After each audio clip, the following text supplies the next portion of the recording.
नमस्कार, मी आयशाज मराठी रेसिपीमध्ये आपले खूप खूप स्वागत करते। अगदी पौष्टिक असा मिश्र डाळींचा डोसा आज मी बनवणार आहे।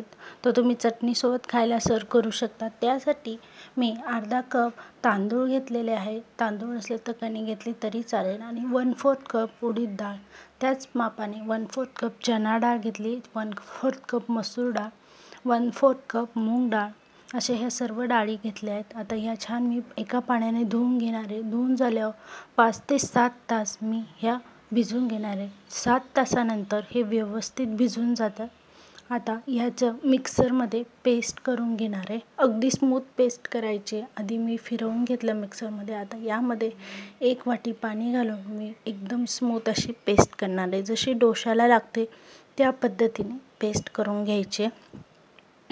जाडसर भरट राहता कामा नये, या पद्धतीने पेस्ट करून घ्यायची। हे बघा, या पद्धतीने पेस्ट करून 1 तास मी ठेवून दिले। 1 तासानंतर यामध्ये चवीनुसार मीठ घालून हे मिक्स करून घेणार आहे मी।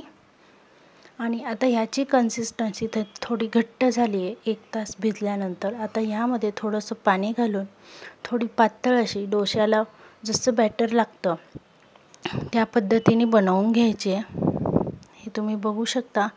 थोडंसं मी पाणी घालून पेस्ट करून घेतली। या पद्धतीची कन्सिस्टन्सी असावी, जास्त पातळ नको आणि जास्त घट्टही नको, अशी स्मूथ पेस्ट आणि छान अशी पातळ डोस्यासाठी पण बनवून घेतले।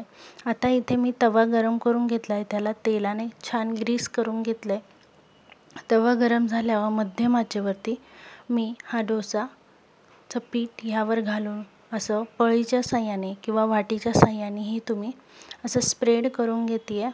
हे बघा, या पद्धतीने अगदी व्यवस्थित असं स्प्रेड करून घ्यायचं आहे। आणि मग हाय फ्लेमवरती आपण एक बाजू पूर्ण शेकून घेणार आहोत।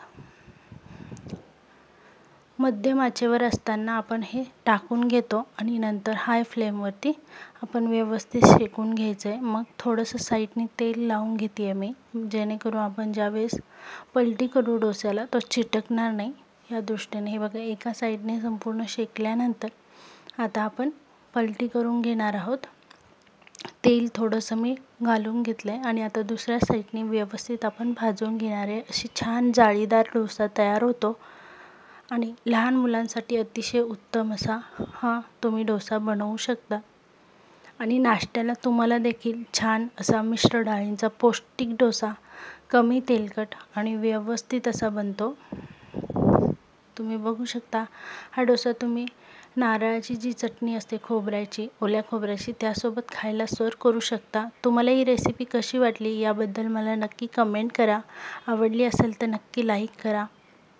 पुन्हा भेटूया आपण एक नवीन रेसिपीसोबत। तोपर्यंत चॅनलला नक्की सबस्क्राईब करा आणि बेल आयकॉनला क्लिक करा, म्हणजे नवीन रेसिपीचे नोटिफिकेशन तुम्हाला सर्वात आधी येईल। तो नवीन रेसिपीसोबत पुन्हा आपण भेटूच। तोपर्यंत स्वस्त खा, मस्त राहा आणि सर्वात महत्त्वाचं म्हणजे तुमच्या आरोग्याला जपा। पुन्हा भेटू एक नवीन रेसिपीसोबत। धन्यवाद।